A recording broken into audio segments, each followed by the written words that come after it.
Class is dismissed, boys and girls.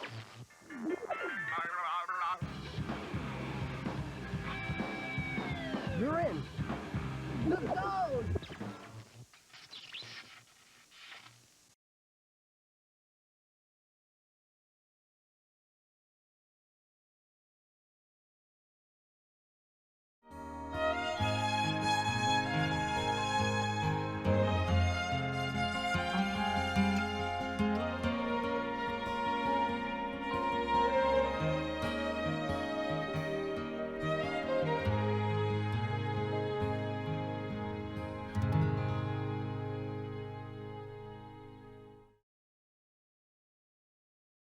Previously on the YTV Retrospective. Laserbeak, no! I thought what we had was special!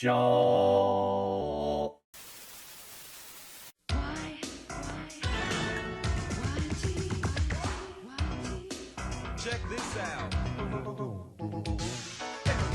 Everybody!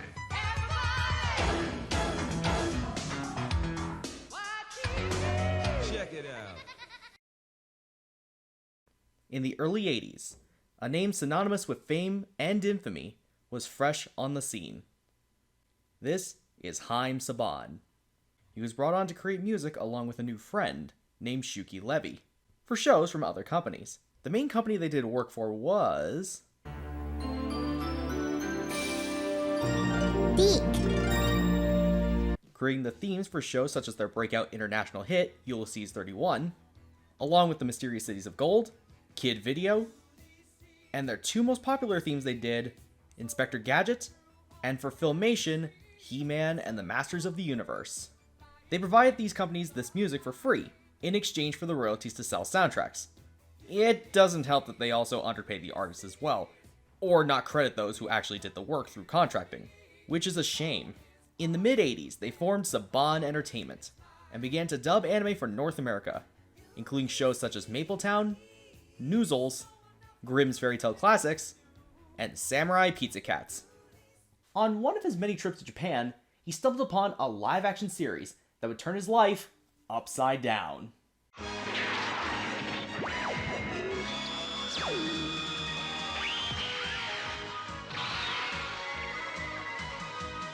This was 1984's Chodenshi, Bioman, the 8th entry in the long-running Super Sentai series by Toei. A series of shows about teams of 5 members, sometimes 3, fighting the forces of evil using practical and special effects. The term for this type of show, or rather this medium, is tokusatsu. And there were many shows and movies that were like it. The Metal Hero series that started in 1982, Kamen Rider that started in 1971, Ultraman which began in 1966, and the movie franchise that started it all, 1954's Godzilla. His gears were turning to bring a series like this to North America, and he would try many times to get it greenlit. France was pretty quick on the series, having the Bioman series of its own, and renaming it for 2 other Sentai seasons. Here's the thing, we did have Super Sentai here in North America, to an extent, in Hawaii, Sacramento, and San Francisco, releasing episodes of the first Super Sentai series, Himitsu Sentai Go Ranger from 1975 to 1977. There was also the parody dub on USA Network's Night Flight and Nickelodeon's special delivery of the 7th Super Sentai series, Kagaku Sentai Dynaman. Which... Yo, your music is so bad, you couldn't open for the doors. You get it, Nigel? The doors. 3, 4, come on, Nigel, light my fire! Hey, Nigel, this is the end. Everybody hide. Hide. One more time. Hide! Hide! yeah, let's not go back to that. It took almost an entire decade for Haim Saban to figure out what could make Super Sentai work in North America. And in 1993, he got that chance. Originally a pilot called Galaxy Rangers, the pilot was greenlit and became larger than life. Released on August 28th, 1993 on the Saturday morning block Fox Kids, this is Mighty Morphin Power Rangers. Mighty Morphin Power Rangers is about a group of 5 teenagers with attitude that are given the power of prehistoric animals by a floating head in a tube named Zordon. The teenagers Jason, Zach, Billy, Trini, and Kimberly fight the forces of Rita Repulsa and her army of monsters and putty patrollers. What made the show work was its campiness, the diversity of its cast, and of course, the martial arts action. Taking cues from shows like Saved by the Bell, while also adding action footage from the 16th Super Sentai series, 1992's Kyoryu Sentai Zyuranger.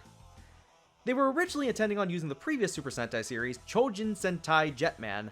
However, the dinosaur motif was perfect for this part of time, as dinosaurs were all the rage, with Jurassic Park breaking box office records. It was an action show that was unheard of in North America. Keep in mind of the action shows that were released at that point in time: Batman the Animated Series, X-Men, Teenage Mutant Ninja Turtles, Superman. Many of them were animated series, which made Power Rangers unique and sort of stood out from the crowd, if the color spandex was any indication. That is not spandex. The material is a self-assembling memory. Each episode started with a dilemma from one of the Rangers, like Zack wanting to impress his girlfriend Angela on a date, or the team wanting to clean up the park to save the environment. Then Rita stares at them from the moon and has her monster maker Finster develop a monster. The bullies of the series, Bulk and Skull, hands down the best characters of the series, don't at me, try to make a mess of things, but really fall flat in their faces. The alarm would go off and the teens morph into the Power Rangers and beat the monster. Then Rita uses her staff to make the monster grow, and the Rangers summon large robotic versions of the prehistoric creatures called Zords. When they are not enough, they combine to create the giant robot known as the Megazord. Finally, the day is saved and the dilemma earlier in the episode becomes resolved. Rinse and repeat. The odd occasion would have a new kid in town, Tommy Oliver, as he faces the Rangers as the evil Green Ranger, but becomes good after a few episodes. The music for this season, all the way to Power Rangers in Space, was done by the legendary Ron Wasserman. And this guy made some really good theme music as well as insert themes. Seriously, take a listen. When the evil's got you inside, yeah, yeah, yeah, yeah. Go back. And we keep dreaming of a world where all is good, so we would know we need a hero. Call the 541 anytime you say you want us. Call the 541 anytime you say you need us. Call the 541. The series went on to become a massive success, getting huge ratings for Fox, and lots of sales of the toys from Bandai, to the point of the toys being sold out for a while. It gave Saban ideas to adapt more Japanese tokusatsu series, VR Troopers, Big Bad Beetleborgs, and Masked Rider. However, while Saban was seeing the success of his franchise rolling in, someone else looked on with envious eyes. That studio being Warner Brothers. Fox already had many of their animated series licensed for their block and was shifting them around to put Power Rangers as a priority. The shows they switched around included Batman the Animated Series, Animaniacs, and Tasmania. Warner Brothers was not happy, and when they developed their own television network in 1995, a few months later, moved a few of their heavy hitters to a new Saturday morning block called Kids WB, with the big draw that the Animaniacs were coming home to the lot. Do you want to know what the first new episode of Animaniacs on Kids WB was about? One of the segments was called Super Strong Warner Siblings, which was a huge jab at Mighty Morphin Power Rangers. And a funny one at that. Hey kids, playing with giant bugs isn't cool. If someone wants you to play with a giant bug, just say, no thanks. That's cool. Right! However, it wouldn't be the last time that Warner Brothers would take on an English adaptation of a Japanese property, and sadly, that one ended pretty poorly for Warner Brothers Animation, especially on their own network.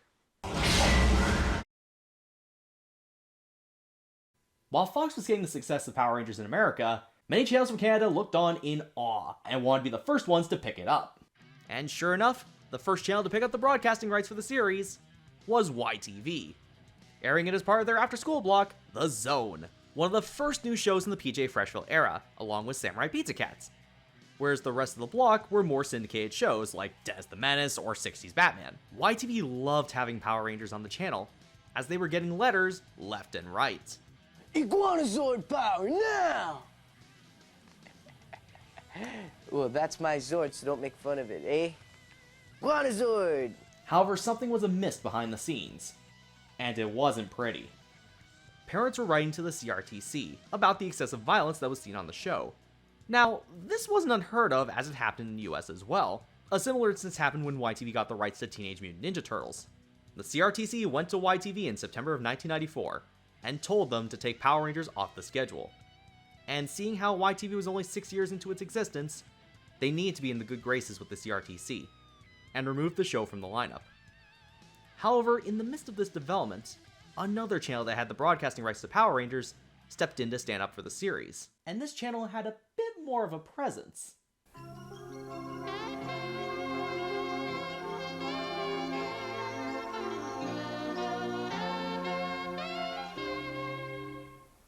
Global, the youngest of the big four networks here in Canada, only a few years younger than City TV, and much younger than the CBC or CTV. They began a debate that would last a while. That's right, it's time to talk about law. You're boring everybody. Hear me out. This is where it gets interesting. Using the documents that were made publicly available by the CRTC, and also various news articles, we can see how the debate went. You betray the law! Law!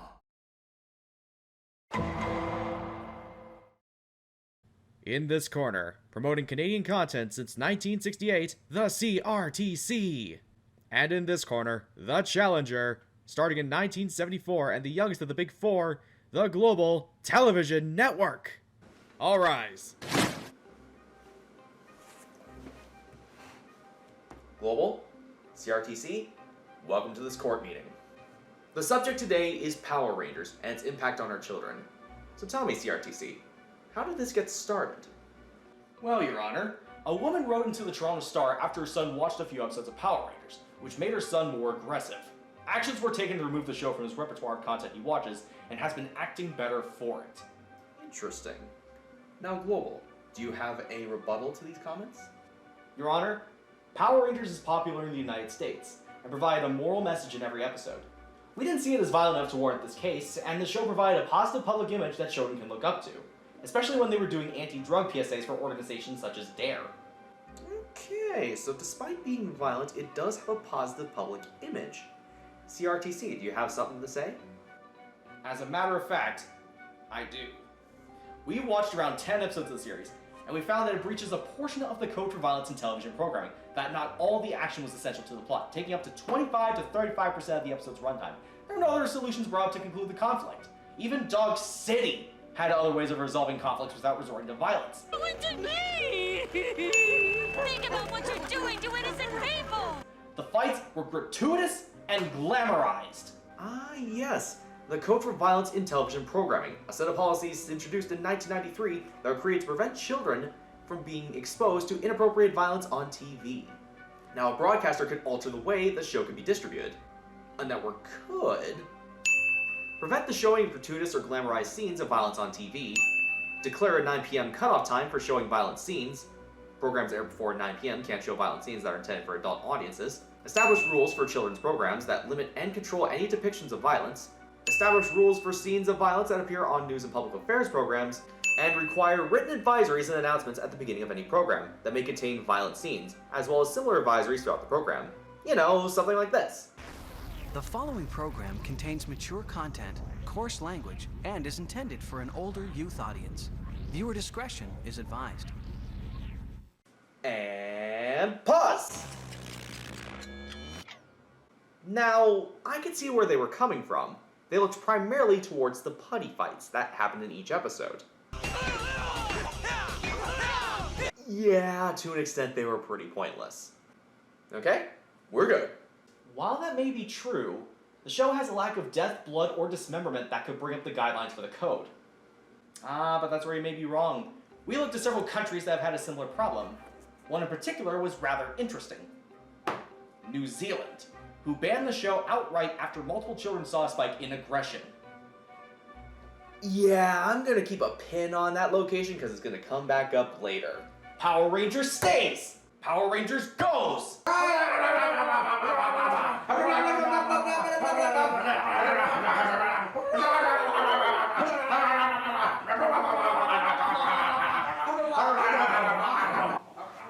While the debate was going on, there was a glaring problem, and they both knew it. Huh? Even if Global did take Power Rangers off their schedule, it didn't stop the fact that someone else was still airing it. A network that was over the border. Canadians were able to get the Fox affiliates from cities such as Buffalo, Detroit, and Rochester. The CRTC tried to take the fight to them, but ultimately, it was out of their jurisdiction. So the winner is Global, and Power Rangers is here to stay. How do we lose to a channel that puts their own name on content they don't even produce? Wait, they did that? Yeah! Thank you very much, Your Honor. Now, if you'll excuse me, I'm off to see the cast of Friends. Now, hold on there, Global.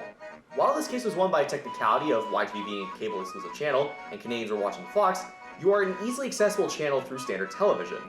Thus, you are in breach of the code for violence in television programming. You're not exactly off the hook. Oh. Then what should I do? Simple. To reduce the amount of violence on the show, you're required to shorten the runtime of the episodes and add more PSAs of positive messaging to the commercial breaks. This starts on November 21st, 1994. Well, that's simple enough. Besides, we got another Saban show called Masked Rider. Heard that one isn't as violent. And it's also got this creature called Furbus. Very well. Now, ultimately, the final say in all of this should go to the parents. They are in fact part of this law as well. They have the responsibility to know what they should show to their kids. Now, how can this be done? If you're not familiar with the show, watch for the on-screen rating that appears at the beginning of the show and after every commercial break. If you see something that you think is inappropriate, contact the Canadian Broadcasting Standards Council with your concerns. And like that, the world can be a better place. Now you know, and knowing is half the battle.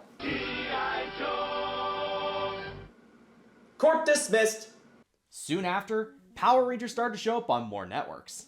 NTV in Newfoundland and Labrador, CKVR in Barrie, Ontario, and Global were all examples of who had the franchise going through the 90s. Sadly, with YTV peering through the window for a long, long time, through no fault of their own.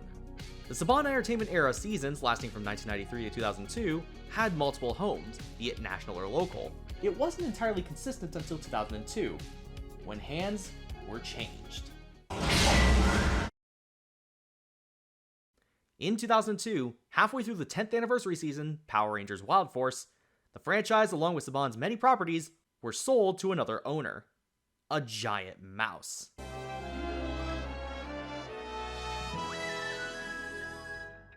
That's right, the Walt Disney Company purchased the Saban Entertainment Library lock, stock, and barrel, and made it available to their networks, including ABC with its Saturday morning block ABC Kids, ABC Family, and Toon Disney.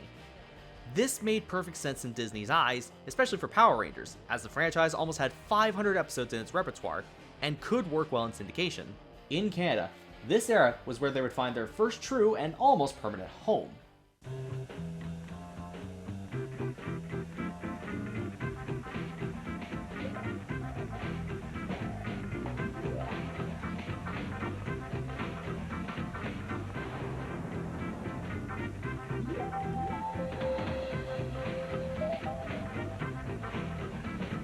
Family Channel.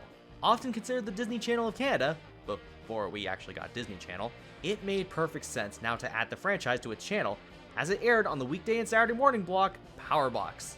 You ready? Power up. Ready. And get ready to transform. That's not gonna be easy. Excellent. With some extreme ninjas. Trust us. Now you're talking.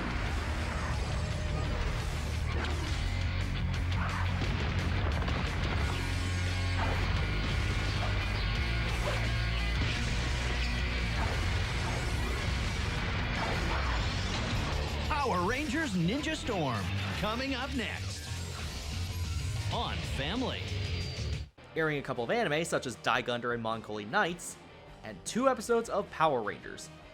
Normally an episode from a newer season, and an episode of a rerun season. Power Rangers Lightspeed Rescue. Family really liked Lightspeed Rescue for some reason, and they would air reruns for it up until 2005, when the block changed to adapt a lineup from Toon Disney, in the form of Jetix. Disney's first season with Power Rangers was 2003's Power Rangers Ninja Storm, and it was a massive change, primarily in set. Instead of being filmed in California, it was filmed in New Zealand. Now about that pin. Now comes the part where we throw our heads back and laugh. Ready? Ready! The irony of having it filmed in New Zealand was that they outright banned the series in 1993, and now it has been their primary filming location to this very day. Let that sink in. This era introduced several things to the franchise: slow motion explosives that were used way too much, a slightly less episode count starting with 38 episodes, until Operation Overdrive, when the count was dropped to 32. Disney was fine with the franchise, until 2008. Something happened that changed how the franchise was treated. They began to care less about it. But not really sure why. There are many theories behind it, but this is one of the more common ones. Want to know what also happened in 2008? Disney bought a certain company that took everyone by surprise. That was Marvel Comics. And not only that, it was fresh off the success of the first Iron Man movie, in what would be the foundation of the Marvel Cinematic Universe, though they wouldn't get the film rights of the MCU until Thor: The Dark World.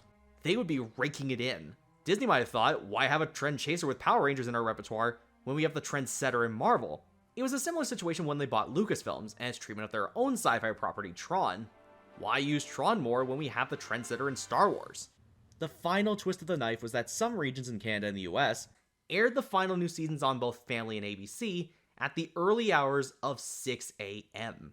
That is really early for a show like this, despite other regions airing it around 11 a.m. The final original season in Disney's library was 2009's Power Rangers RPM, which is often considered one of the best seasons of the franchise, taking a post-apocalyptic style story with the worldwide spread computer virus, adding a mixture of a dark storyline and several episodes where they poke fun at themselves. Well, they look like, they look like... They look like eyes. Big, googly anime eyes.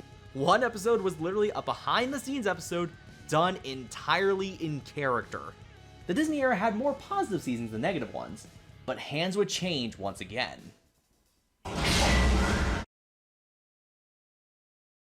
With Disney beginning to care less about the franchise, it was up for sale once again. However, it was purchased by a familiar face, in Haim Saban. As fans cheered that the franchise would return to its roots, there was something looming in the background. In 2010, Disney would air one more season on ABC as the deal was going on, which was Mighty Morphin Power Rangers, again, but this time with really bad comic book effects. They weren't really comic book heroes at the time. Yet. It felt similar to how Transformers had Generation 2, which aired G1 episodes with really bad CGI effects. When Saban got the franchise, the era would ask a very easy question in the 8 years of its run. What exactly made Mighty Morphin good and successful? They wanted to capture lightning in a bottle. There was a good push on the toy line side by Bandai of America, with the Legacy line in 2013 for the franchise's 20th anniversary. But what about the efforts on TV? This started with 2011's Power Rangers Samurai. Deep in the cracks of the earth lies the Sanzu River, where Master Xandred and his army of Nilox and Moogers are sealed away by the samurai of the Shiba clan. Years later, the seal's power has been reduced, and the Nilox have begun to roam free, gaining negative emotions to continue breaking the seal. Fortunately, the descendants of the Shiba clan, Jaden, Mia, Mike, Emily, and Kevin, are there to stop them as they become the Power Rangers Samurai, using the power of ancient symbols and Zords and Megazords passed down from generation to generation. Also, Bulk and Skull are back. Sort of. With Bulk returning, and in for the comedy duo is Skull's son, Spike, who pretty much has the same mannerisms as his father.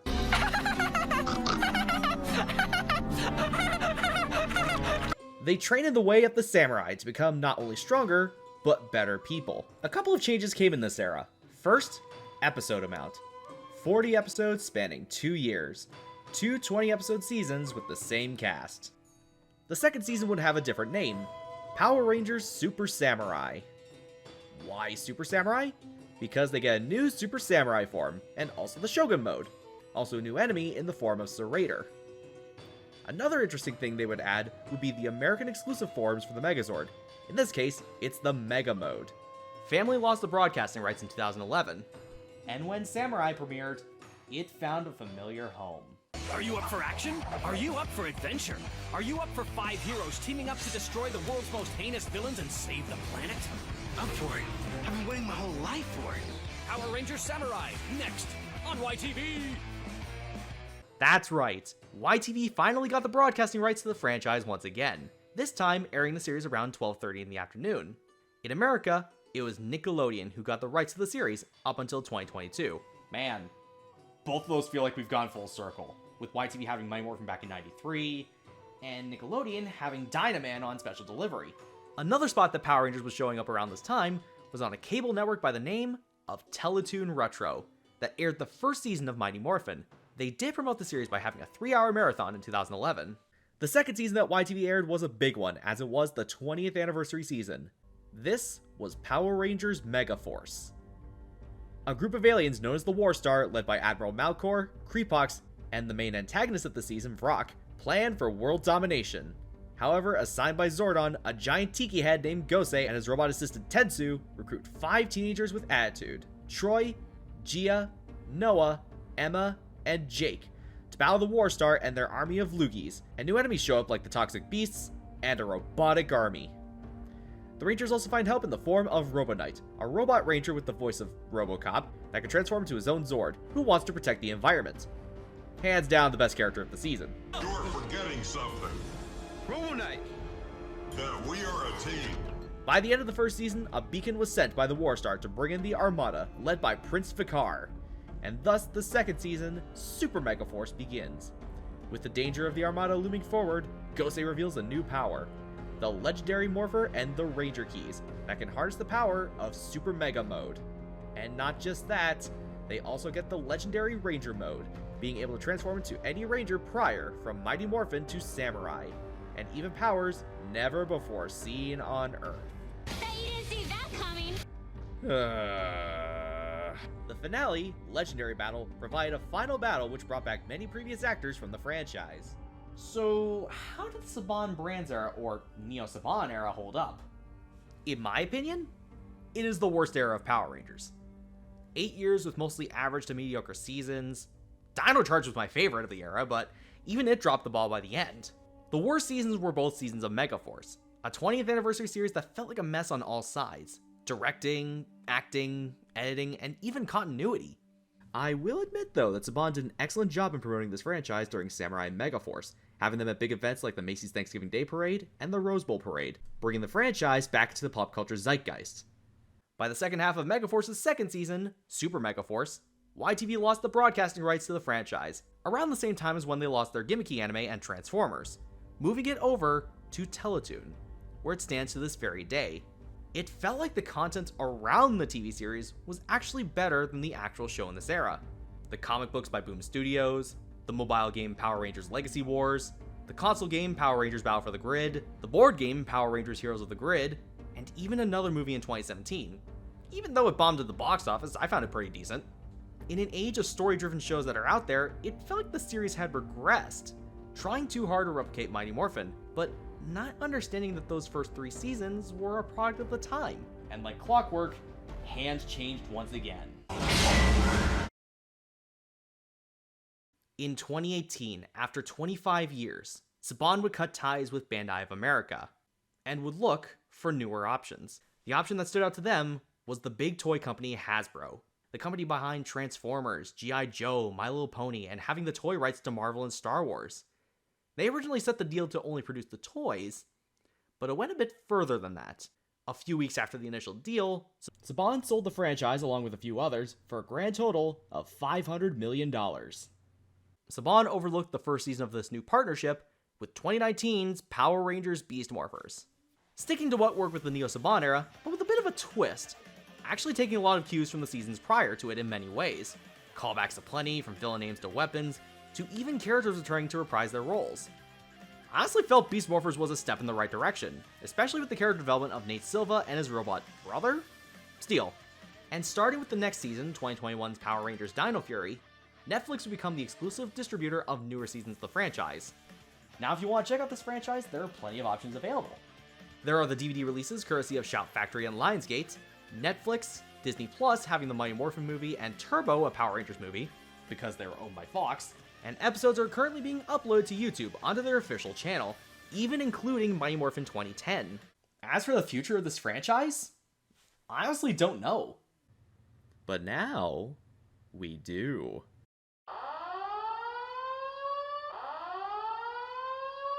In 2023, the 30th anniversary season will be Power Rangers Cosmic Fury, For the first time since the Mighty Morphin Power Rangers changed to the Zeo Rangers, the Dino Fury cast will be back for another season. So there is more on the horizon. Power Rangers introduced plenty of us to not only this franchise, but the tokusatsu medium as a whole.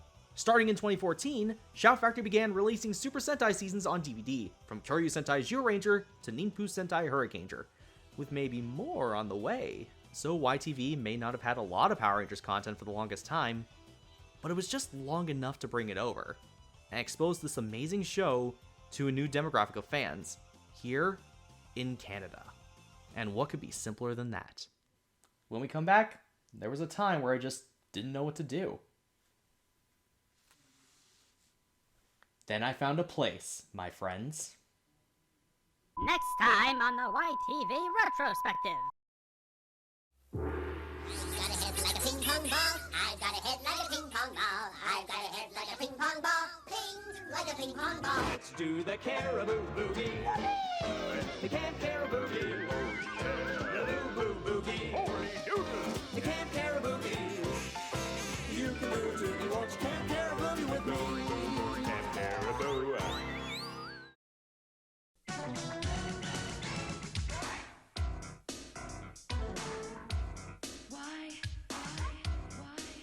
Check this out.